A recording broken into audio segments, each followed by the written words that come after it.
Salut à tous, comment que ça va? On va passer un peu en revue. J'ai roulé mes engins dimanche, j'ai eu quelques petits soucis avec. On a fait bien sûr des tests. On avait le Yikong TB7 avec nous. On va faire le diagnostic ensemble.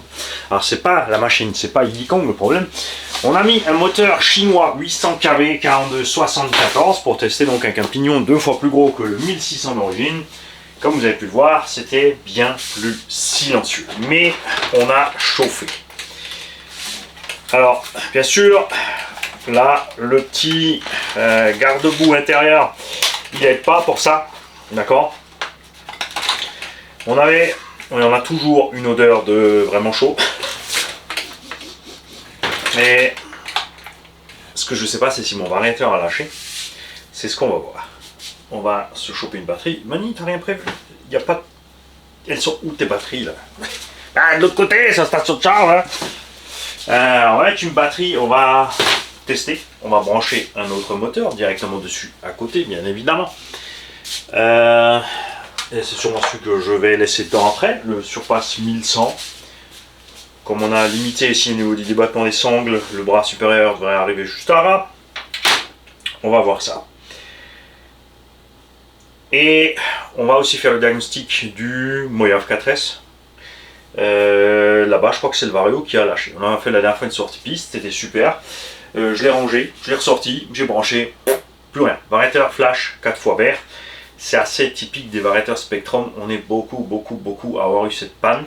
Parce qu'il dégrade, il paye pas cher chez Obi-Wan, donc moins il paye cher, plus Obi-Wan il dégrade le matos.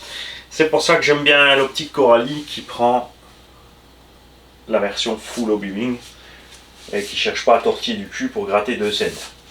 Et on va très probablement mettre dans le Moshito XR8 Plus. Parce que j'ai envie. On le laissera en 4.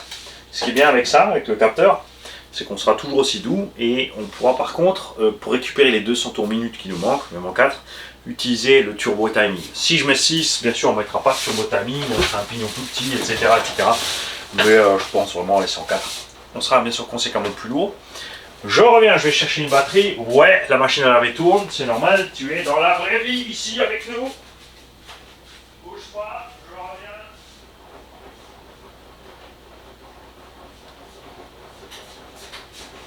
Hop là. Bon, voilà. Alors. Branchons une batterie. On va casser un peu dur. On allume the radio. On allume the machine. Il suffit de lever un côté, hein, puisque on a deux différentiels. Donc ça ne devrait pas poser de problème.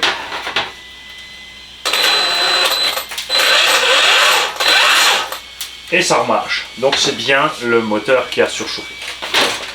Le Vario va bien. Si tu demandes pourquoi le pont air travaille comme ça, c'est parce qu'on a enlevé la cage, donc la barre stable n'est plus dessus. C'est donc définitivement le moteur. Là il refonctionne. C'est pas la peine de refaire l'essai puisqu'il va rechauffer, n'est-ce pas? On va le faire forcer quand même pour voir parce que c'est une fois posé au sol, vraiment que ça va. Alors, il chauffera moins si on met un pignon plus petit, d'accord? Et qu'on passe en vitesse. Je sais pas encore, je suis pas encore décidé si je vais faire ça. Je suis tellement content avec le DF7. Dans le DF7 j'ai un Spectrum 1250, non j'ai le Castle 1260 kV en 49,85. J'ai un pignon 18 ou 19. Alors c'est pas une foudre de guerre, hein. On va pas plus vite par exemple que le Modster. Le Modster il m'ennuie parce qu'il est plat et large et long. Et voilà. Ces engins-là par contre, avec le pont arrière, c'est plus funky à rigoler. Donc même si on va moins vite, je m'amuse plus avec ces engins-là. C'est pour ça que je les apprécie. Ouais. Alors on va se faire ça. On va se faire ça.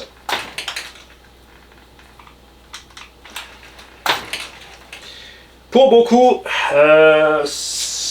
parfois démonter quelque chose c'est compliqué. On a un abonné qui m'a dit ouais le kit KDM il est nul, et puis pour sortir le moteur c'est hyper compliqué après.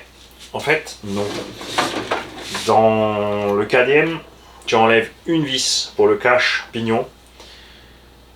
En faisant ça, tu accèdes aux deux vis moteurs aussi par derrière avec un tournevis long. tu desserres ton moteur, tu enlèves les vis. En dessous, il y a 4 vis pour enlever le cache inférieur arrière et tu as ton moteur en main. Rien de compliqué. Le pignon, c'est pas le côté, il n'y a pas de souci. Sur le DF7, même si c'est complètement comprimé, il y a Charles RCH 57 qui a fait la vidéo avec le cache transmis complet. Donc allez vous renseigner à ce sujet-là, parce que ça c'est vraiment une super idée, parce que ne pas prendre de déchets dans la transmise, c'est top. Pour l'installer, bien évidemment, il faut virer le diff, la platine supérieure du diff central, c'est pas très compliqué, hein. Il n'y a que quelques vis par au-dessus et tu peux sortir cette plaque tranquillement. Où est-ce que tu es, ma pince,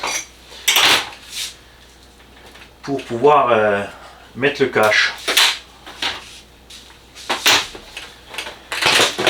Et une petite vis sur le dessous. Voilà. Et voilà. On a sorti le moteur. Alors, ça c'est con, Mani. T'aurais dû essayer un truc. Il y a un truc que j'aurais dû essayer, c'est... Souvenez-vous, on a dit le problème de ces FVT Wolf, hein, on en a parlé, ils ont un souci. Mais peut-être que ce souci est qu'avec les gros moteurs, on n'a pas essayé qu'un petit moteur, et j'avais dit qu'on mettrait ce petit moteur 800 kV avec ce gros Vario 12, voir comment lui réagit au freinage. Pas forcément 12.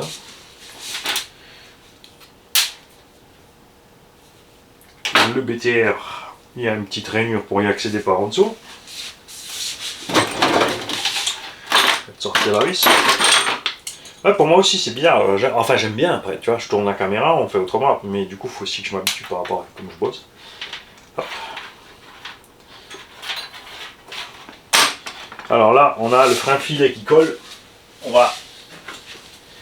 tu forces jamais sur ton axe moteur, il faut que ça aille tout seul. Si ça sort tout seul, tu vois, là c'est bon, ça force pas, ça va. Sinon, si tu as le moindre doute, tu chauffes. D'accord? C'est simple, tu poses ton moteur, tu mets le fer à souder dessus sur BTR et tu attends que ça fume. Tu l'oublies pas, parce qu'après tu vas cuire la graisse qui est dans le roulement. Ouais, il y a vraiment eu chaud, mais il fonctionne toujours. Il fonctionne toujours. C'est ce qui est impressionnant sur ces moteurs chinois. C'est un truc à 35 balles. On a essayé, souvenez-vous, le 1400 en 8S. Ah, le bordel, on a fait chauffer plus d'une fois jusqu'à ce qu'il... La voiture n'avançait plus tellement le moteur était chaud. Donc les aimants étaient cuits. Et pourtant, tu vois, on a toujours les aimants pas lâchés. Parce qu'il y a des fois, tu as des moteurs, une fois que les aimants ont lâché, ça tourne en vide. Hein. Mais là, on va bien. Donc toi, je vais te mettre de côté. On va installer le 1006. On va, t'inquiète pas, on va pas finir ensemble. Je veux juste le mettre dedans, voir si ça passe. Comme ça, ceux qui veulent le faire auront voir la réponse. Ouais, il faut mettre des vis de 4. On va mettre les câbles vers l'intérieur parce que sinon ils vont les toucher. Alors, est-ce que j'ai les M4 là de bonne taille? Ils traînent juste par là. C'est là que c'est dommage aussi que Hobbywing ne fait pas de moteur avec moins de kV pour le genre de combo XR8+. Parce que ça, vraiment, ça m'aurait fait plaisir. Question mon petit vis. Trop gros, trop gros, trop gros. Bon, c'est pas grave, on fera tout à l'heure. On va mettre celui-là de côté, on va faire le diagnostic du moteur. De toute façon, il faut que j'enlève ces vis, il faut que j'enlève le frein filet, on va faire ça propre. Hein. Après, moi je suis presque sûr que ça rentre. Effectivement, ça va peut-être toucher derrière. Le D7F, ça touche, ça me dérange pas. Ouais, tu sais, hein, je suis pas très compliqué tant que ça roule. Ça frotte pas dessus en rotation, donc ça bouffe pas le truc, ça s'usine pas, c'est pas un problème. Pour moi.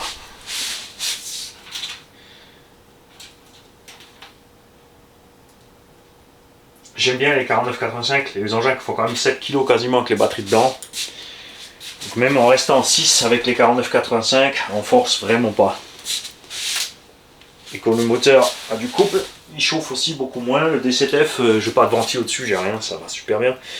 Tu peux bien sûr te mettre un 42-74 ou 82. Le mieux, c'est un 82, je dirais, parce que niveau taille aussi, ça rentre facile. Niveau poids, c'est pas trop lourd. Et pareil, hein, descends les kV pour mettre un pignon plus gros. Moyen. j'en étais au mouilleur, les gars. Aujourd'hui, c'est la vidéo diagnostic. Alors, ce mojito, c'est pareil. On va prendre le mojito.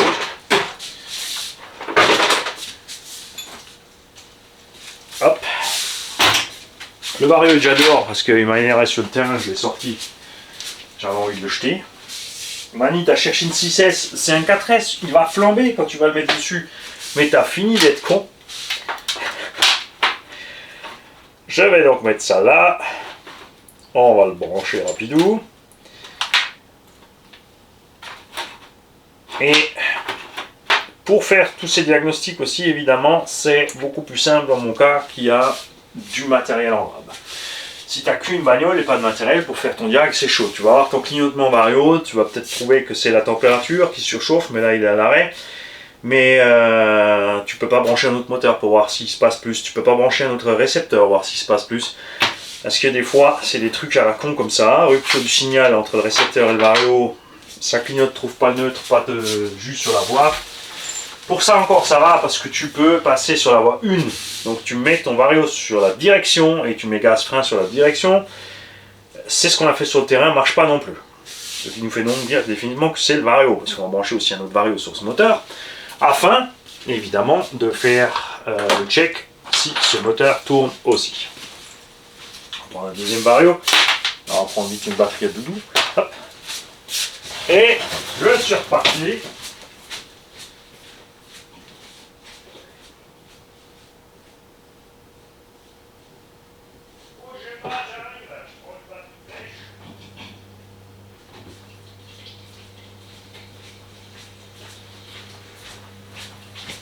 Et me revoilà. Non, ça c'est mauvaise lumière. Arrête, pas le couloir, c'est la tannée. Alors, on branche le Vario. Ce qu'il y a, c'est qu'il n'y a plus de bip. Et ça, c'est jamais bon signe. Alors, il y a des Vario qui fonctionnent encore même une fois que ça bip plus. Hein, ceux qui avaient les anciennes générations Arma le savent. Ils l'ont tous vécu. Le Vario qui bip plus, mais il tient encore des plombes. On met en route. Et effectivement, il clignote vert doucement. Donc, c'est pas de neutre. Mais il s'arrête pas de clignoter. Comme s'il n'avait pas de signal. C'est vraiment space. Enfin là c'est normal qu'il n'y a pas de signal puisque je ne suis pas branché Mani. Alors THR pour throttle en anglais. N'oublie jamais tu accélères. ST c'est ça tourne.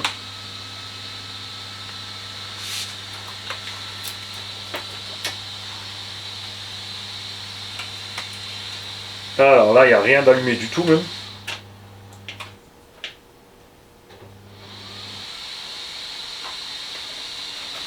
C'est la bonne radio.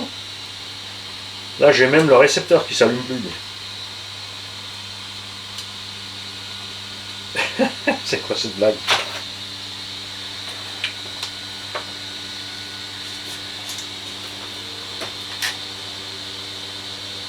Kesako, on n'a plus rien. Je vais débrancher celui-là. Je vais brancher ce Vario. Et on va voir si la radio va se mettre en route. Allez, petite EC3 rentre dans leur petite... Voilà.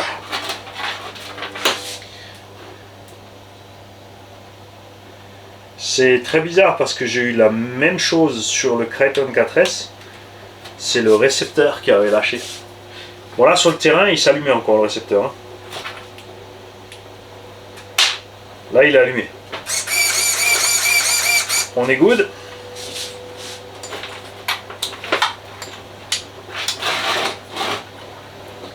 On va brancher rapidement le moteur. Ce serait bien aussi que Obiwing fasse un Quick Run 10BL120 avec des moteurs 36-74.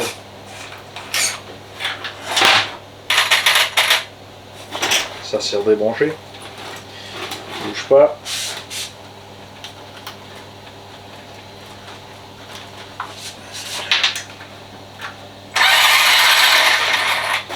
Tout va bien de ce côté-là. Donc mon récepteur en radio fonctionne. C'est donc définitivement le Vario. qu'il y a un bug. Comme ça, gratos. Ça fait jamais plaisir. Hein. Alors, bien sûr, il y a la garantie, bien sûr, ça fonctionne bien. J'ai plein de Vario, je ne serai pas en panne.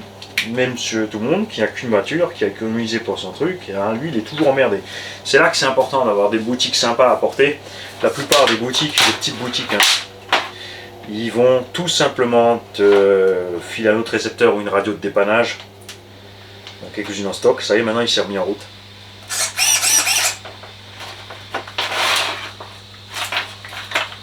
Mais on a toujours 4 clignots. On a toujours 4 clignots, il n'y a pas de signal là-dessus. Il ne veut rien savoir. Tu noteras que le Vario avant, on n'a même pas fait le neutre, ça marchait direct. Comme c'est Obi-Wing et c'est Obi-Wing, on a la même plage de neutre.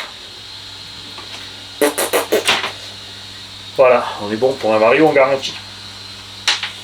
Moi, pour une fois que je voulais le laisser d'origine, le Moschito, je me suis dit, allez, je le laisse comme il est. D'accord. Il va bien, on lui demande pas trop. De toute façon, j'ai d'autres machines pour y aller plus fort avec. Et résultat, ça veut pas.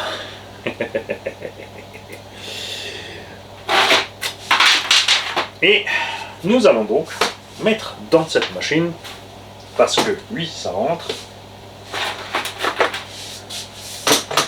le combo complet XR8+. On mettra bien sûr un autre refroidisseur dessus. Mais ça va être chouette. Ça va être chouette. Ça, eh ben, je vais contacter RC Pascars, faire une demande de garantie. C'est dommage, le truc il a 3 runs, hein. Il n'a jamais chauffé, il n'a rien vécu, il n'a pas été noyé, rien du tout. C'est vraiment bizarre. C'est arrivé à plein de gens ce Spectrum. Niveau, c'est pas qu'il a pas eu, enfin non, il n'a jamais mis chaud.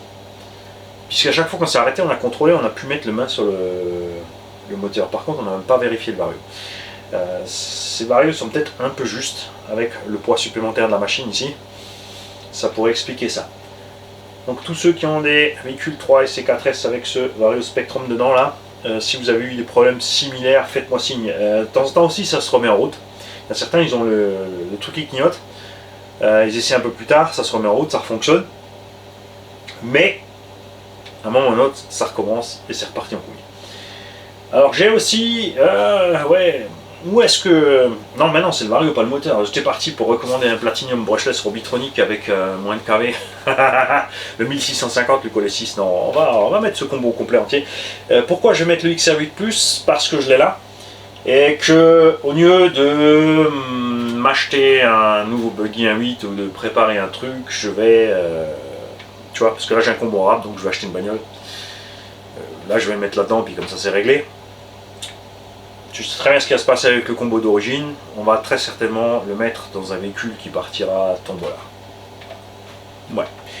Évidemment, il y a un avantage à être à bord de la chaîne régulièrement et de suivre la chaîne et de laisser tourner les vidéos, les pubs, les machins, parce qu'on peut faire tout ce genre de trucs, justement. C'est ça qui me plaît. J'avais encore avec moi Big Mama. Big Mama, la malédiction de Falcon. Parce que voilà. Il a dit, ouh, toi tu m'as allumé à l'unbox de ma machine. Il s'est enroulé dans le jambon et il allait lancer une nuit de pleine lune. En faisant une incantation.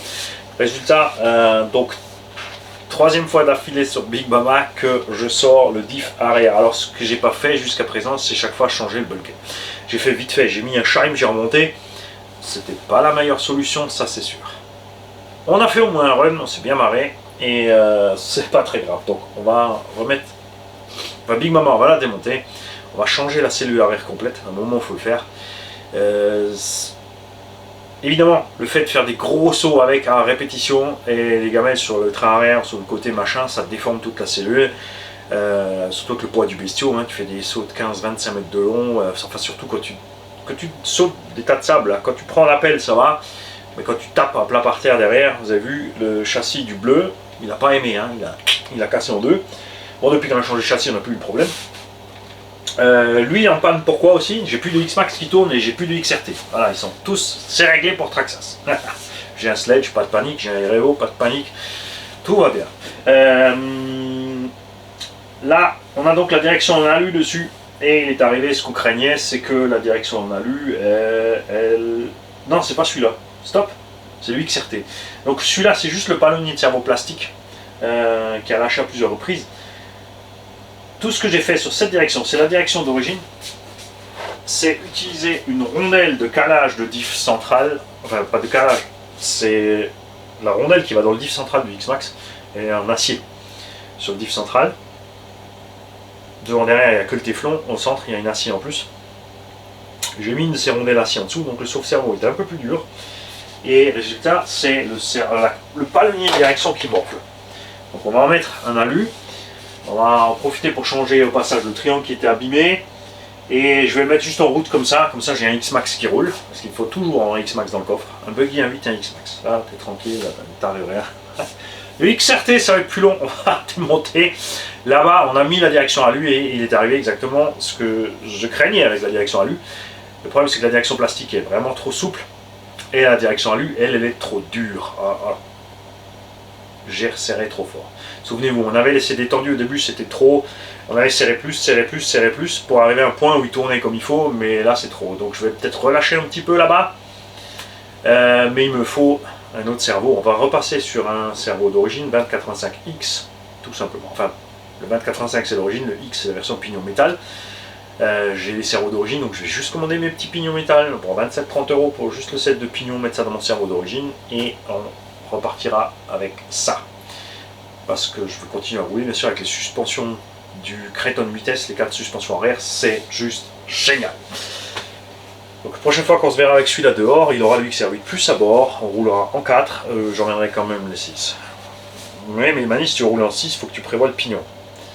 C'est pas faux, c'est pas faux. Alors, attention, avec le moteur de ce diamètre-là, on pourra peut-être pas mettre un pignon aussi petit qu'on veut. Il y a autre chose aussi, du fait qu'on ait le diff central qui est plus épais. Il faut se méfier puisque le roulement ici est dans le chemin. D'accord? De toute façon, donc, si tu as un moteur 42 ou même un 74 plus long, il faut que tu diminues les KV pour mettre un pignon plus gros. Bon, on se tient au courant et on verra ce que j'ai bidouillé sur cette affaire. Salut les gars.